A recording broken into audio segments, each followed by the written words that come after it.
Hello everyone, welcome to my YouTube channel. हम लोग एनक्लक्स RN के 9th एडिशन के चैप्टर 1 को स्टडी कर रहे थे। हमने चैप्टर 1 के एमसीक्यू डिस्कस किए थे। अगर आपने अब तक वो वीडियो नहीं देखी है तो उसका लिंक मैं डिस्क्रिप्शन बॉक्स में दे दूंगी।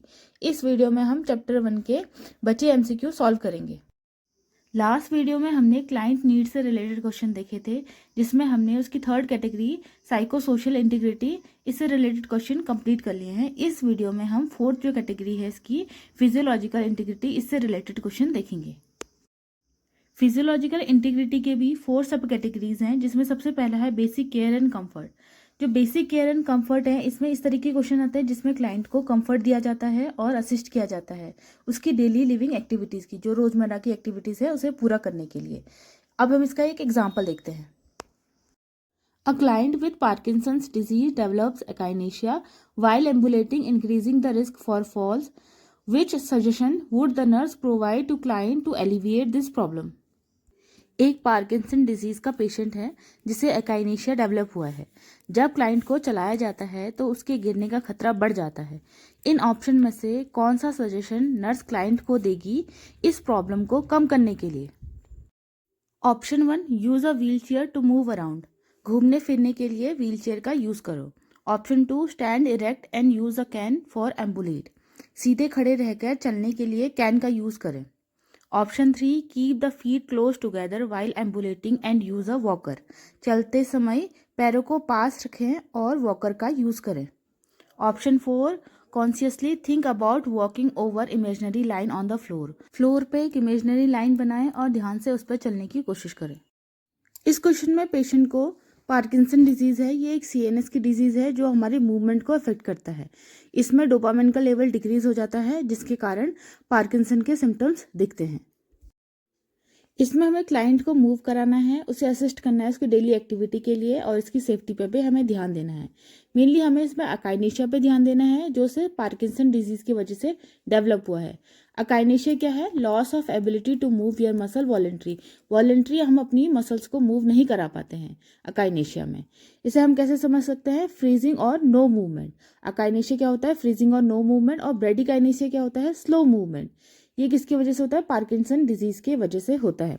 और क्लाइंट को जब हम बोलते हैं कि इमेजिन करो फ्लोर पे एक लाइन और उस पर चलने के लिए, ये क्लाइंट को सेफ रखते हुए उसे फॉरवर्ड मूव करने के लिए हेल्प करता है। तो इस क्वेश्चन का करेक्ट आंसर है ऑप्शन 4। नेक्स्ट फिजियोलॉजिकल इंटीग्रिटी की सब कैटेगरी है फार्माकोलॉजिकल एंड पेरेंटल थेरेपीज। अब हम इससे रिलेटेड क्वेश्चन देखेंगे। क्वेश्चन है, the nurse monitors a client receiving digoxin for which early manifestation of digoxin toxicity. एक नर्स एक क्लाइंट को मॉनिटर करती है जो डिजॉक्सिन लेता है। अगर डिजॉक्सिन की टॉक्सिसिटी होती है तो इनमें से कौन सा सिम्टम सबसे पहले दिखेगा? 1, एनोरेक्सिया, भूख न लगना। 2, facial pen. 3, photophobia, fear of light, light से डरना। 4th, येलो कलर परसेप्शन, पीला दिखना। इस क्वेश्चन में अर्ली वर्ड का यूज करा गया है कि अगर डिजॉक्सिन की टॉक्सिसिटी हो जाए तो सबसे पहले कौन से सिम्टम शो होते हैं। अब डिजॉक्सिन क्या है? कार्डियक ग्लाइकोसाइड है। ये कार्डियक ड्रग की कैटेगरी होती है। इसे हार्ट फेलियर को मैनेज करने के लिए दिया जाता है और कुछ आर्टेरियल फिब्रिलेशन के टाइम पे वेंट्रिकुलर रेट को कंट्रोल करने के लिए भी दिया जाता है। आर्टेरियल फिब्रिलेशन में क्या होता है? आर्टेरिया बीट करता है irregularly as compare to ventricles. और हार्ट फेलियर क्या है? इसमें जो मसल्स होती हैं हार्ट की, वो अच्छी तरह ब्लड पंप नहीं कर पाती हैं ब्लड को, मतलब कि वेंट्रिकल से जो ब्लड फर्दर एओर्टा में, पल्मोनरी आर्टरी में पंप होता है, वो अच्छी तरह नहीं हो पाता है। इसलिए डिजॉक्सिन का यूज करा जाता है, क्योंकि ये करता है हार्ट मसल के कॉन्ट्रैक्शन को स्ट्रॉन्ग कर देता है, कार्डियक आउटपुट के फोर्स को बढ़ा देता है, कार्डियक रेट ऑफ कॉन्ट्रैक्शन को भी बढ़ा देता है। इसलिए डिजॉक्सिन की वजह से ब्लड अच्छी तरह पंप हो पाएगा हार्ट से बाहर। अगर डिजॉक्सिन की टॉक्सिसिटी हो जाती है तो सबसे पहले गैस्ट्रोइंटेस्टाइनल डिस्टर्बेंस होता है, जिसकी वजह से एनोरेक्सिया होता है, नोजिया होती है, वॉमिटिंग होती है।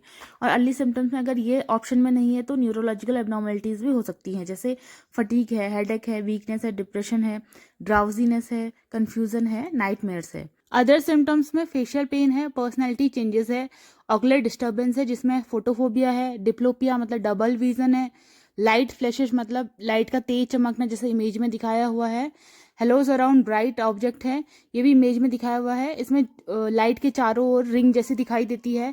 येलो और ग्रीन कलर परसेप्शन है, मतलब इसमें ग्रीन और येलो कलर दिखाई देता है। ये सारे डिजॉक्सिन टॉक्सिसिटी के सिम्टम्स हैं, लेकिन ये सारे अर्ली सिम्टम्स नहीं है। तो अर्ली सिम्टम्स क्या होगा? एनोरेक्सिया। तो करेक्ट आंसर है option 1 anorexia. Next physiological integrity की सब कैटेगरी है रिडक्शन ऑफ रिस्क पोटेंशियल। इसमें हमें क्लाइंट की कंडीशन, उसके ट्रीटमेंट या उसके प्रोसीजर से रिलेटेड कोई भी कॉम्प्लिकेशन या हेल्थ प्रॉब्लम से क्लाइंट को प्रिवेंट करना होता है। अब हम इससे रिलेटेड क्वेश्चन देखेंगे। क्वेश्चन है, a magnetic resonance imaging MRI study is prescribed for a client with a suspected brain tumor. The nurse should implement which action to prepare the client for this test. एक patient है जिसे suspected है कि brain tumour हो सकता है, तो उसके लिए MRI प्रिस्क्राइब करा हुआ है। तो इनमें से कौन सा एक्शन सबसे पहले नर्स इम्प्लीमेंट करेगी जब वो MRI के लिए उसे प्रिपेयर कर रही है? Option 1, shave the groin for insertion of femoral catheter. Femoral catheter insert करने के लिए ग्रॉइन एरिया को क्लीन करेगी। Option 2, remove all metal containing object from the client. Client से जितने भी मेटल से रिलेटेड ऑब्जेक्ट हैं उसको रिमूव करेगी। Option 3, keep the client NPO nothing by mouth for 6 hour before the test. Test से 6 घंटा पहले पेशेंट को NPO रखेगी। Option 4, instruct the client inhalation techniques for administration of radio isotope. Client को breathing technique बताएगी radio isotope administer करने के लिए। अब इस क्वेश्चन में नर्सिंग रिस्पॉन्सिबिलिटी क्या है? MRI के लिए क्लाइंट को प्रिपेयर करना और क्लाइंट को MRI से रिलेटेड जितने भी रिस्क हैं उससे बचाना। MRI क्या होता है? MRI में रेडियो फ्रीक्वेंसी पल्स को मैग्नेटिक फील्ड में इमेज में कन्वर्ट किया जाता है। इसलिए हमें पेशेंट से सारे मेटल ऑब्जेक्ट रिमूव करने होंगे, जैसे rings, bracelet, hair pin, watches, इन सबको रिमूव करना होगा। और ये भी हिस्ट्री लेनी होगी कि पेशेंट की बॉडी में इंटरनल मेटलिक डिवाइस इम्प्लांट तो नहीं है, जैसे ऑर्थोपेडिक हार्डवेयर्स होते हैं। इसमें क्या आते हैं? स्क्रूज आते हैं, नेल्स आते हैं और पेसमेकर है, स्ट्रेपनील है। ये तो इम्प्लांट नहीं है, ये भी हमें चेक करना होगा। और IV कैथिएटर हम तब इंसर्ट करते हैं जब कंट्रास्ट एजेंट को प्रिस्क्राइब करा होता है। MRI के लिए फिमोरल कैथिएटर का यूज नहीं होता है। और एडिशनली जो शेविंग है वो कॉमन प्रैक्टिस नहीं है, क्योंकि इसकी वजह से माइक्रो एब्रेशन हो सकता है, मतलब स्किन की जो अपर मोस्ट लेयर है वो रिमूव हो सकती है, जिसकी वजह से इन्फेक्शन हो सकता है। अगर जरूरी हो तो इंसर्शन साइट से हेयर रिमूव कर सकते हैं। और हेड की MRI स्टडी के लिए NPO रखने की जरूरत नहीं होती है। और MRI प्रोसीजर में रेडियो आइसोटोप को इनहेल नहीं कराया जाता है। तो उसका जो करेक्ट आंसर है वो है ऑप्शन 2, और जितने भी अदर ऑप्शन है वो गलत है। नेक्स्ट फिजियोलॉजिकल इंटीग्रिटी की सब कैटेगरी है फिजियोलॉजिकल एडेप्टेशन।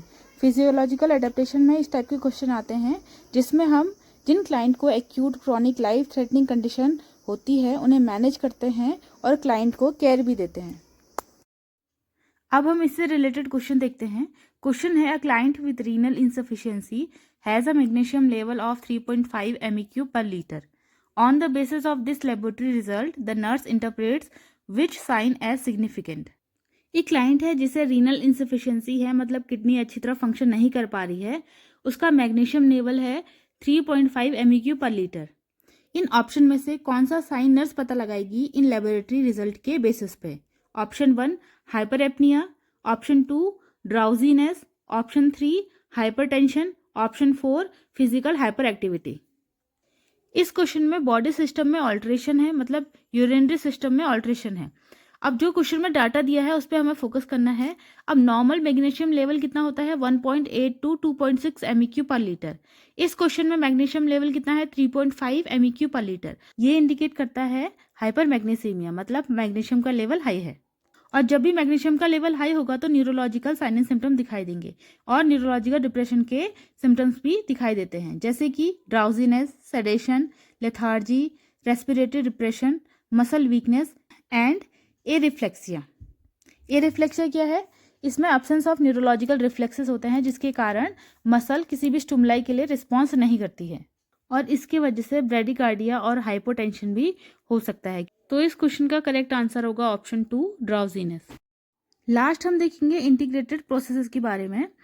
ये क्या है? नर्सिंग प्रैक्टिस से रिलेटेड है, और इसमें क्या सब कैटेगरीज हैं, जैसे caring, communication, documentation, nursing processes, culture, spirituality, teaching and learning.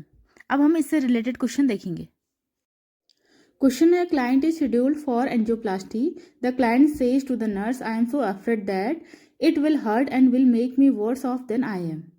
Which response by the nurse is therapeutic. एक क्लाइंट की एंजियोप्लास्टी होनी है। क्लाइंट नर्स से कहता है, मुझे डर लग रहा है कि इससे मुझे तकलीफ होगी और इससे मेरी हालत और बुरी हो जाएगी। नर्स इनमें से कौन सा सबसे सही थेरेपेटिक रिस्पॉन्स देगी? Option 1, can you tell me what you understand about the procedure? क्या आप बता सकते हैं कि आप इस प्रोसीजर से क्या समझते हैं? Option 2, your fear are a sign that you really should have this procedure. तुम्हारा डर एक साइन है कि वास्तव में तुम्हारे साथ ये प्रोसीजर होना चाहिए। Option 3, those are very normal fears but please be assured that everything will be okay. इस तरीके के डर नॉर्मल है बट भरोसा करो कि सब सही हो जाएगा। Option 4, try not to worry, this is a well known and easy procedure for the cardiologist. कोशिश करो कि आप ना घबराओ, ये कार्डियोलॉजिस्ट के लिए एक जाना माना और आसान प्रोसीजर है। ये इंटीग्रेटेड प्रोसेसेस का कम्युनिकेशन से रिलेटेड क्वेश्चन है। एक सही थेरेपेटिक कम्युनिकेशन टेक्निक में नर्स को क्लाइंट की फीलिंग को पता लगाना चाहिए कि क्लाइंट इस प्रोसीजर को कितना समझता है, फिर कोई केयर देनी चाहिए। सेकेंड ऑप्शन में एक तरीके से क्लाइंट को नीचे दिखाया गया है जिसमें वो अपनी फीलिंग शेयर नहीं करेगा। थर्ड ऑप्शन में फॉल्स रियश्योरेंस दे रहा है और जिससे क्लाइंट अपनी फीलिंग को रोक लेगा। फोर्थ ऑप्शन में नर्स क्लाइंट की फीलिंग दबा के पूरा ध्यान कार्डियोलॉजिस्ट की इंपॉर्टेंट बताने में लगा देती है। सो इसका करेक्ट आंसर है ऑप्शन 1, जिसमें क्लाइंट अपनी फीलिंग को अच्छी तरह एक्सप्रेस कर पाएगा और नर्स उसे एक थेरेपेटिक रिस्पॉन्स दे पाएगी। ये वीडियो यहीं पर ही खत्म होती है। नेक्स्ट पार्ट में हम रिमेनिंग MCQs देखेंगे। डिफरेंट टाइप के क्वेश्चंस जो होते हैं, इधर टाइप के क्वेश्चन तो हमारे पेपर में आते नहीं है, लेकिन उसका हम कंसेप्ट देखेंगे और प्रैक्टिस करेंगे। अगर आपको ये वीडियो अच्छी लगी हो तो प्लीज़ लाइक, शेयर और सब्सक्राइब करना। Thank you.